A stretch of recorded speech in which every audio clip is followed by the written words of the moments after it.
Methods of determination of molecular weight of polymers.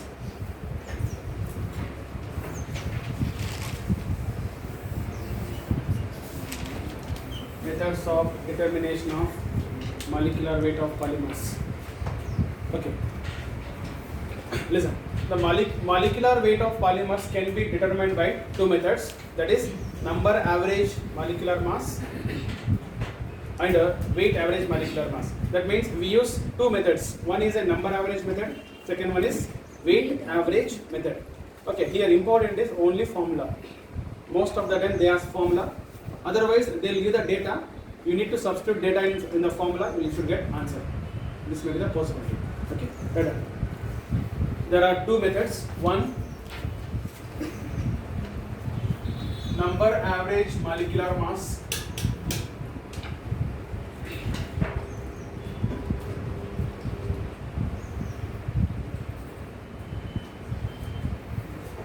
Number average molecular mass, M bar N. So another one is weight average molecular mass. Let's see first number average molecular mass. Okay. See, if N1, N2, N3 are the number of macromolecules, if capital N1, N2, N3 are the number of macromolecules,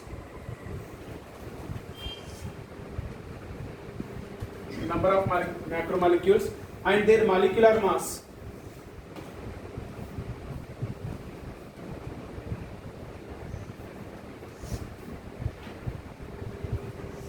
capital M1, M2, M3 respectively, and their molecular masses M1, M2, M3 respectively. Then what is the number average molecular mass? See, it is M bar N is equals to number of molecules N1, M1 plus N2, M2 plus N3, M3 plus so on divided by N1 plus N2 plus N3 plus so on.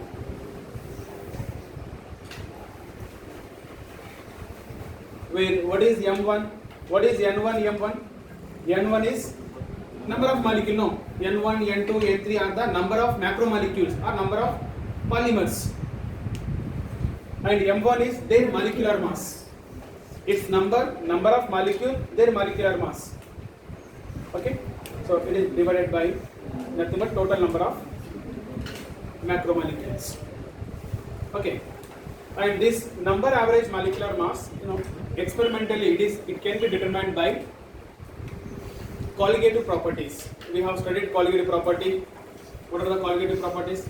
RLVP, delta TB, delta TF, and osmotic pressure. So by using osmotic pressures, so practically they can be calculated, right? And moreover, this number average molecular mass method depends on the number of macromolecules. Okay, so therefore, last 2 points, it is depends on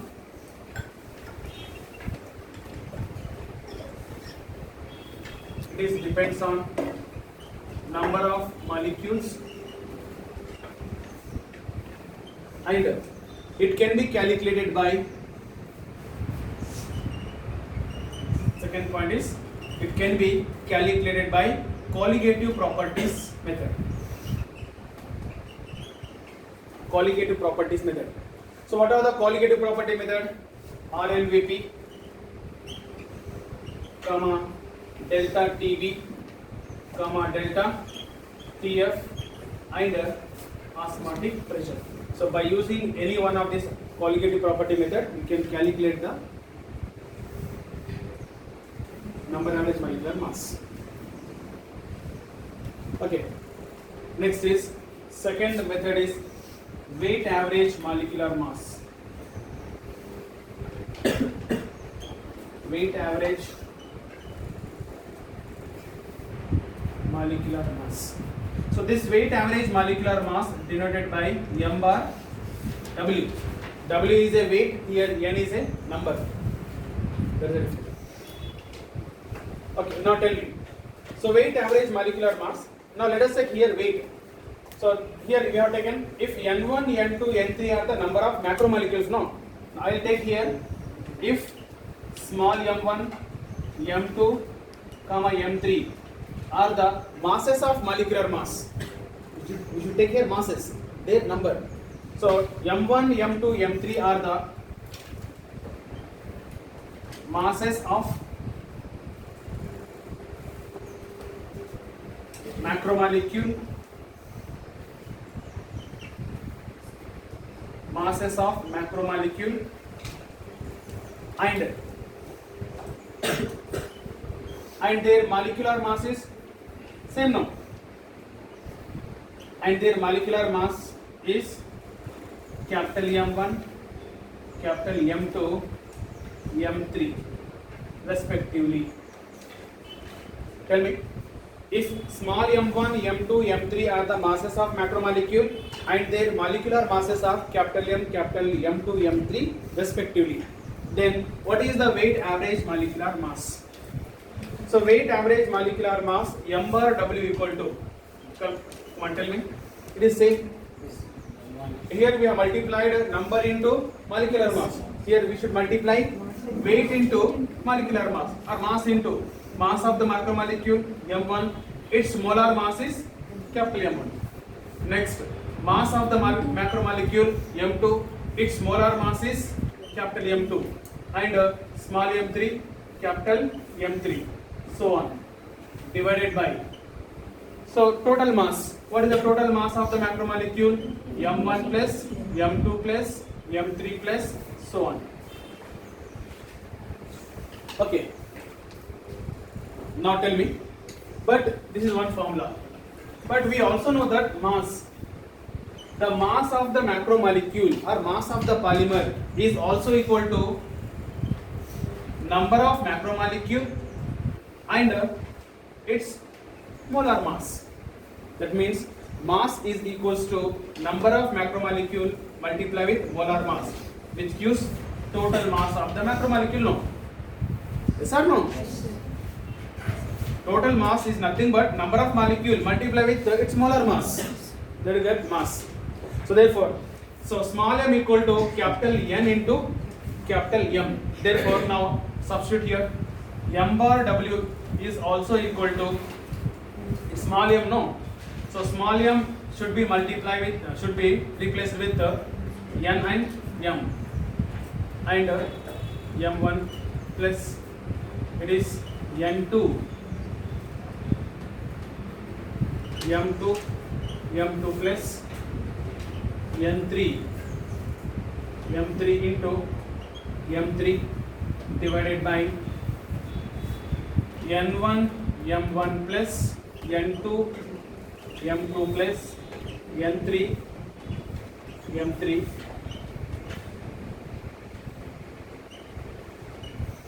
okay. Next, can we write simplified formula? M bar W equal to, tell me, it is a n1 m1 square 1. Next, n2 m2 square, n3 m3 square divided by, tell me, n1 m1 plus n2 m2 plus n3 m3.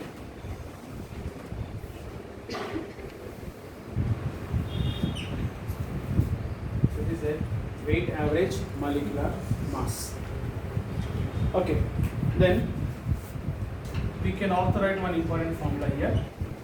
See, in case of number average molecular mass, what we have taken? N1, M1. So N2, M2, N3, M3, no. So therefore, can I take it is summation, no? Summation of N1, M1, N2, M2, N3, M3. Therefore, So m bar n can also be written. It is the summation of I take n I m I divided by summation of it is n I. Okay. I is equals to I is equals to 1 to n. 1 to n. 1 to n. Ashwadana? Okay. I don't know mathematics. Okay. Next is so m bar w equal to it is also can be write summation of n I m I square. so n I m I square divided by summation of n n I m I. m I. Again I equal to 1 to n.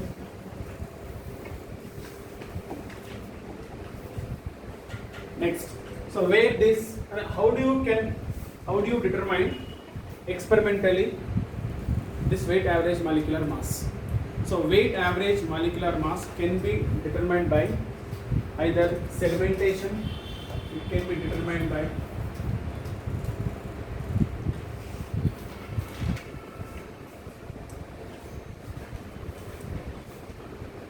sedimentation or centrifugation.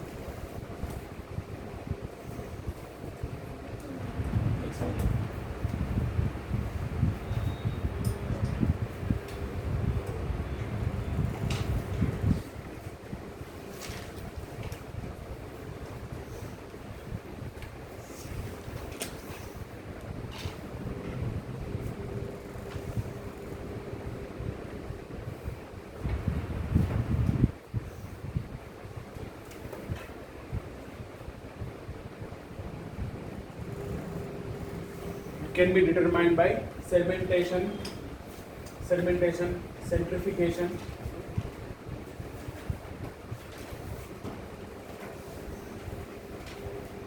Okay. Next is polydispersity index.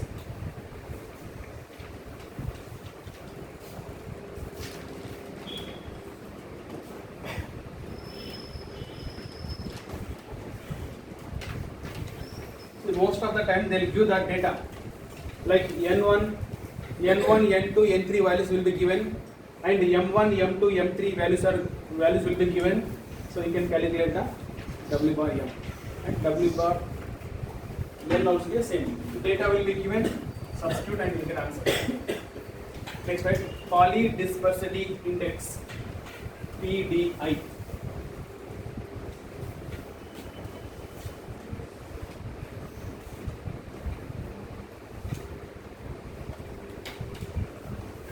Polydispersity index PDI. So what is PDI? So PDI is the ratio of m bar W then m bar n. So therefore the ratio of weight average molecular mass to the number average molecular mass is called PDI. The ratio of weight average molecular mass, the ratio of weight average molecular mass to the number average molecular mass, the ratio of weight average molecular mass to the number average molecular mass is called polydispersity index. Polydispersity index. It is used to identify the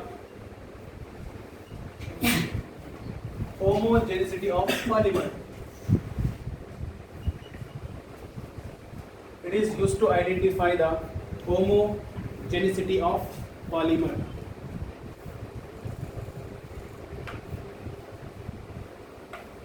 Okay, so therefore PDI is the ratio of m bar W to the m bar n is a PDI.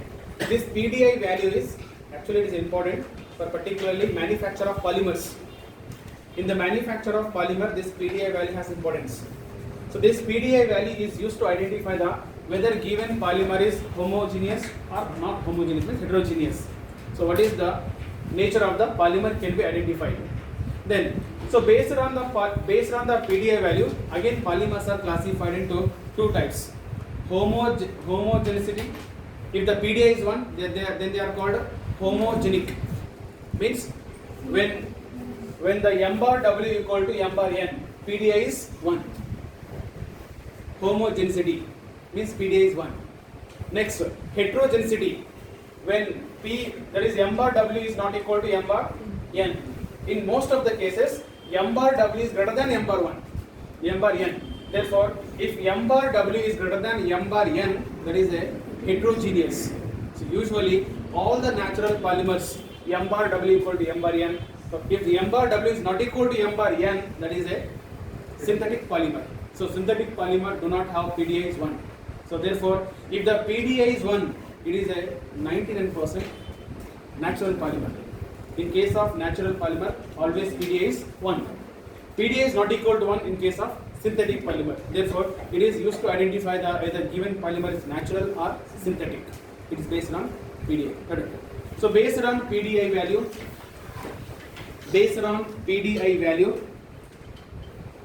polymers are classified into two types. Polymers are classified into two types. One, monodispense polymer.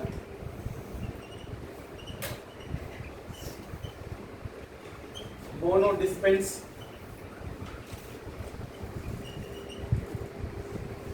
polymer. Two, polydispense.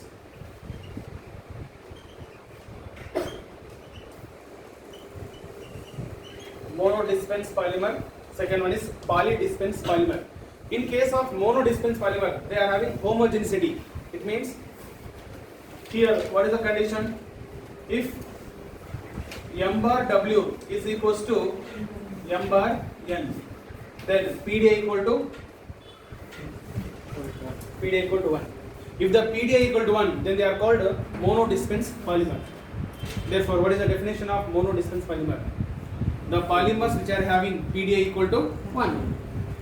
Right. The polymers whose PDI equal to 1 are the polymers which are having PDI is 1, called monodispense polymer.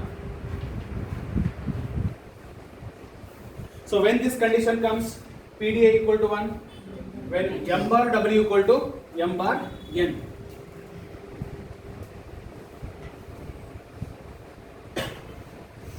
PDI will be 1. Okay. So generally, which polymers have this PDI equal to 1? All natural polymers.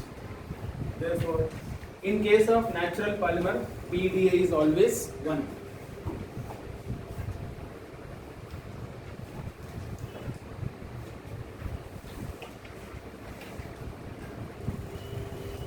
Next is polydispense polymer. Polydispense. Right. In case of polydispense polymer, if m bar W is greater than m bar N, reverse condition is not possible. Reverse is not possible. The possibility is only one. M bar maybe greater than m bar N, or m bar W is equals to m bar N. That is possible. Therefore, second condition, if m bar W is greater than m bar N, then tell me what is the PDI? So PDI should be greater than 1. If the PDI is greater than 1, then they are synthetic polymers. Okay. Therefore, what is the polydispense polymer? The polymer whose PDI is greater than 1. Or the polymer which has PDI greater than 1. Correct. The polymer which has PDI is greater than 1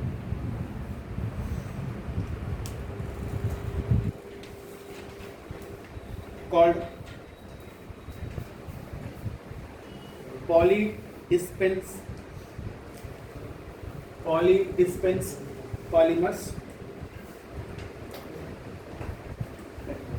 So take for these polymers, take the condition.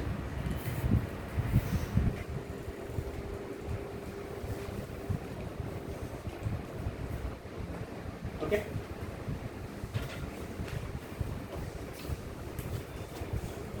So if take this example, synthetic polymer.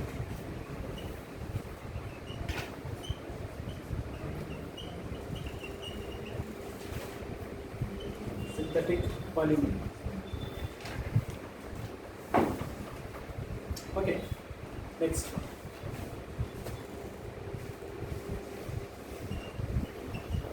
Some important polymers.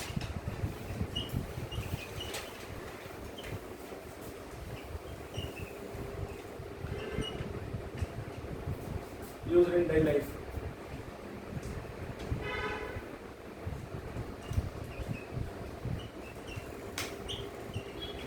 Not everyday life. Okay, so there are three more important polymers which you have not studied, but they use directly, indirectly in daily life. One, take down Kevlar,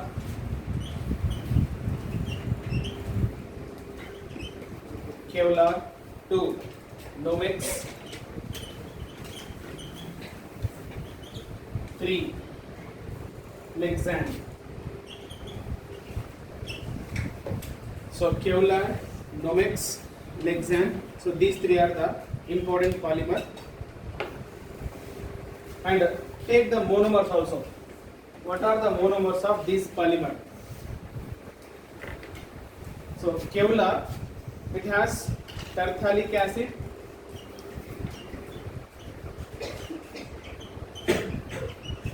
terephthalic acid, plus another is diamine. It is a benzene ring having two amino groups.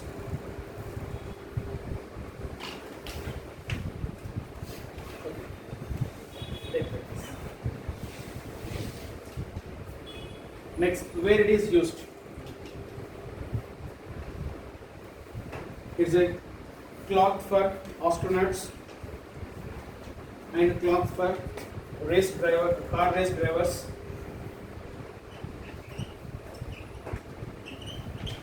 Cloth for astronaut,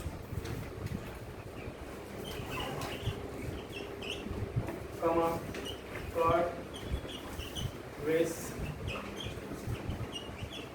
drivers. Nomex. So Nomex is another polymer. It is having metaphthalic acid. Take it. Metaphthalic acid plus, so another monomer is metadiaminobenzene.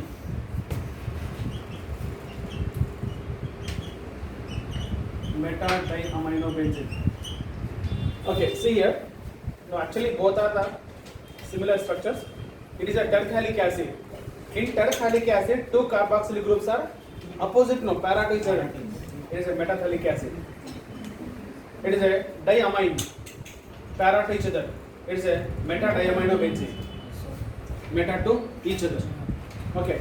So these two are the para, these two are the meta isomers. Then where they are used? So they are used for clothing. No, one second. One mistake is no. This is actually for this. First one is, it is used for bulletproof vest.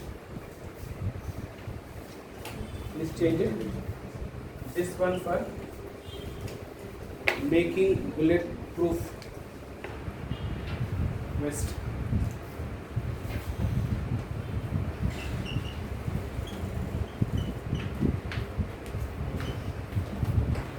Bulletproof jackets. Okay, this is liver. This is here. Next, last one is Lexan. Lexan has diethyl carbonate,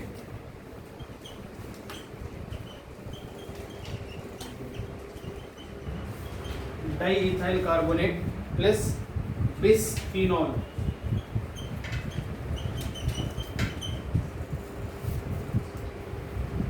It is also same. It's making bulletproof windows.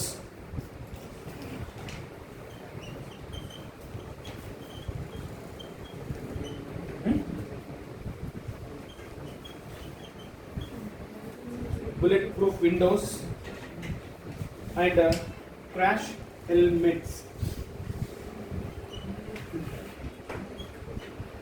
ಅಂದ್ರೆ helmets.